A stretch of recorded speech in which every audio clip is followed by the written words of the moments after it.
viewers, welcome to EQ International Magazine, India's oldest and leading solar media. And today we have Mr. Ashok Kumar Singh with us from Nova. A very warm welcome to EQ, sir. Thank you very much. Thank you. Sir, can you just let us know about Nova, from how much long it's in the serving in the solar industry itself?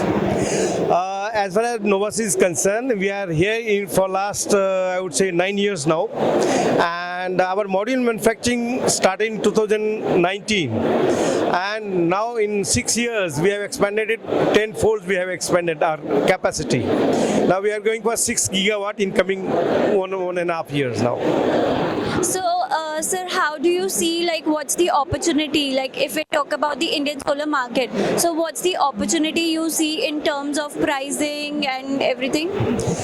Pricing is very competitive. There is no issue at all. There is ROI. That is the reason actually solar is booming now.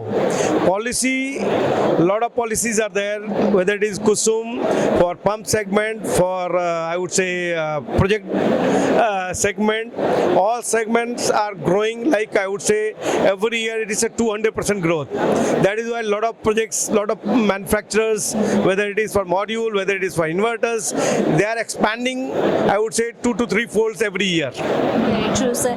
And if we talk about this REI, in this REI 2024, so what are your product offerings that you are displaying? If you can just let us know and give an overview of the technology as well. As you know, in the last 2 years, the P-type has done a wonderful job. People are satisfied with that. But new thing is coming, that is TopCon N-type. We have also launched this TopCon this time. And the product is under certification. Maybe by December onwards, we will start supplying to the market. That's great, sir. We wish all the best to Novasys for a future ahead. All the best, sir. Thank you so much for being with us. Thank you very much. Thank you.